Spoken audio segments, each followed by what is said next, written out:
हरे कृष्णा। ओम नमो भगवते वासुदेवाय नमः। पुरुषोत्तम मास महात्म्य कथा 31वां अध्याय। सूत जी बोले, हे विप्रो, नारद मुनि इस प्रकार पतिव्रता के धर्म को सुनकर कुछ पूछने की इच्छा से पुरातन नारायण मुनि से बोले, हे बद्रीपते, आपने समस्त दानों में अधिक फल को देने वाला कांसा के संपुट का दान कहा है, इसे स्पष्ट करके मुझसे कहिए।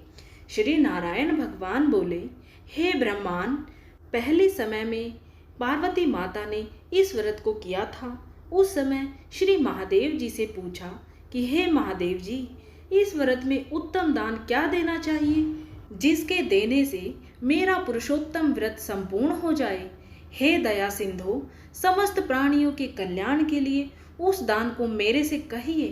पार्वती माता की वाणी सुन शिव शंभु ने श्री पुरुषोत्तम भगवान का ध्यान करते हुए मन में इस बात का विचार कर समस्त लोगों के हित को चाहने वाली माता पार्वती से कहा। श्री महादेव जी बोले, हे अप्रणेय, श्री पुरुषोत्तम मास में व्रत विधि को पूर्ण करने के योग्य वेद में कहीं पर कोई भी दान नहीं है। हे गिरिसुते, जो उत्तम दान कहे हैं वे सब श्री कृष्ण के प्रिय पुरुषोत्तम मास में गौण हो गए हैं। हे सुंदरी, कहीं भी ऐसा दान नहीं है जिसको श्री पुरुषोत्तम मास में करने से तुम्हारा व्रत पूर्ण हो। हे अंगने, इस पुरुषोत्तम मास व्रत की पूर्ति के लिए संपुटाकार ब्रह्मांड का दान है, उसको देना चाहिए। हे वरानने, वह दान किसी से देने योग्य नहीं है। इस ब्रह्मांड के बदले में कांसे का संपुट बनाकर, हे प्रिय, उसके भीतर प्रसन्नता से 30 मालपुआ रखकर 7 तंतु से बांधकर विधि पूर्वक पूजन करके व्रत पूर्ति के लिए विद्वान ब्राह्मण को देवे। यदि विभव हो तो 30 संपुट देवे।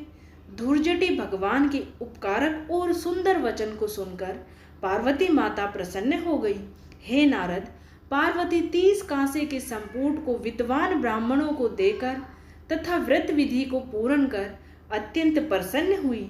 सूत जी बोले, हे विप्रलोक, इस प्रकार नारद मुनि नारायण भगवान की वाणी सुन अत्यंत तृप्त हो बारंबार नमस्कार कर पुनः बोले।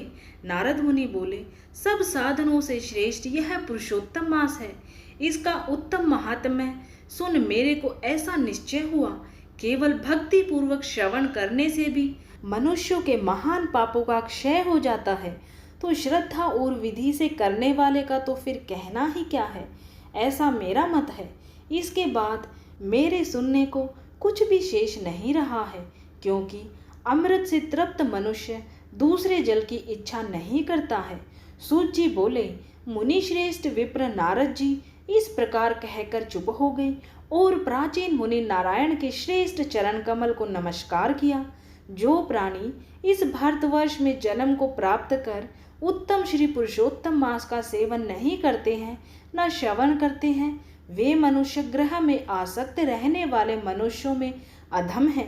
इस संसार में जन्म और मरण को प्राप्त होते हैं और जन्म जन्म में पुत्र, मित्र, स्त्री, श्रेष्ठ जन के वियोग से दुख के भागी होते हैं।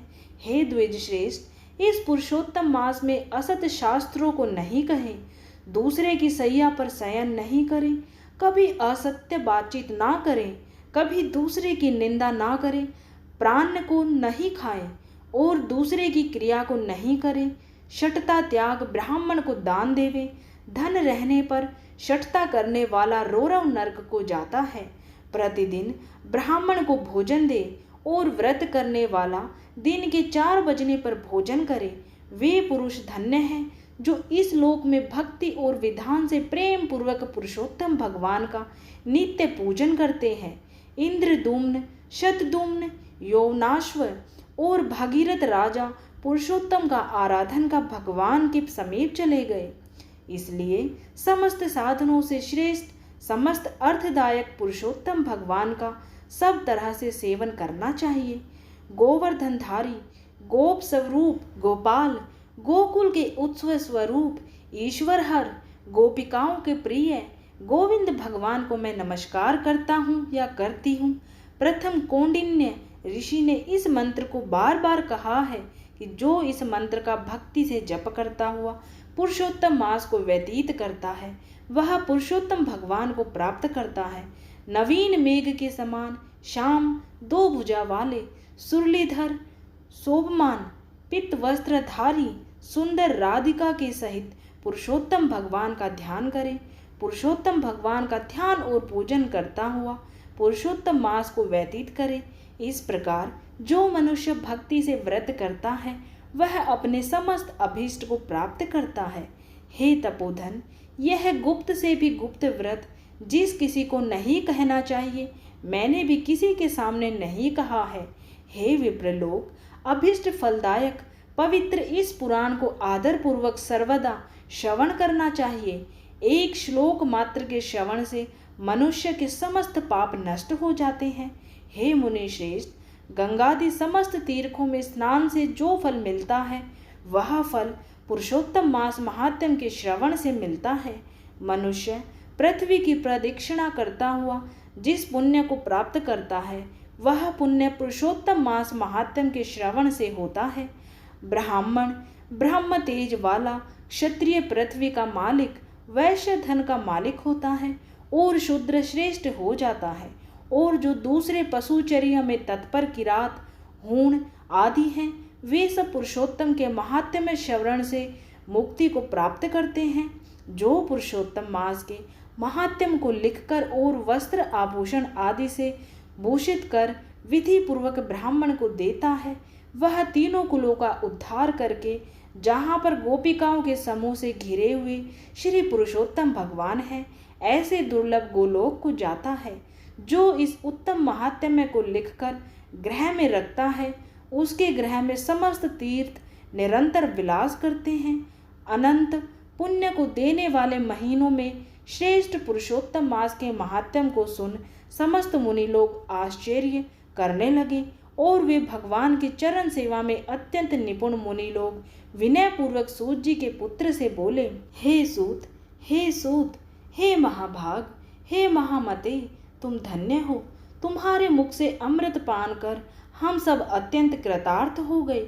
हे सूत, हे पौराणिकों के में शिरोमणि, तुम सदा चिरंजीवी हो और तुम्हारी कीर्ति निरंतर जगत में पवित्रों को भी पवित्र करने वाली हो। तुम्हारे मुख कमल से निकले हुए श्री मुकुंद के कथामृत के पान में लोक नैमिषारण्य में स्थित मुनिंद्रों द्वारा आपके लिए अत्यंत पूज्य ब्रह्मा का आसन दिया गया।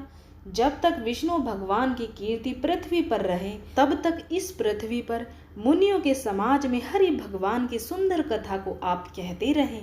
इस प्रकार ब्राह्मणों के आशीर्वाद को ग्रहण कर और समस्त ब्राह्मणों की प्रदक्षिणा और नमस्कार कर अपने कृत्य को करने के लिए गंगा के तट पर सूत जी के पुत्र गए। नैमिषारण्य में स्थित सब लोग परस्पर कहने लगे कि यह प्राचीन पुरुषोत्तम मास का श्रेष्ठ और दिव्य महात्म्य इच्छित अर्थों को देने में कल्प वृक्ष ही है। तो इस प्रकार श्री पुरुषोत्तम मास महात्म्य का 31वां अध्याय संपूर्ण हुआ। निर्मल मन से राधा कृष्ण का ध्यान करें। इस अति पावन मंगलकारी अधिक मास में ज्यादा कुछ ना कर सके तो सिर्फ उनका नाम और उनका ध्यान करें। नाम आप कोई भी काम करते हुए अपने मन में ले सकते हैं। ज्यादा मुश्किल मंत्र जपने में परेशानी हो तो सिर्फ श्री राधे का जाप करिए, आपकी सारी मुश्किलें आसान हो जाएंगी। गुप्त रूप से प्रेम रूपी सरकार को मनाएं, वो मान गए तो आपका जीवन प्रेम, खुशियों और वैभवता से भर देंगे। बोलिए श्री हरि नारायण भगवान की जय। ओम नमो भगवते वासुदेवाय नमः।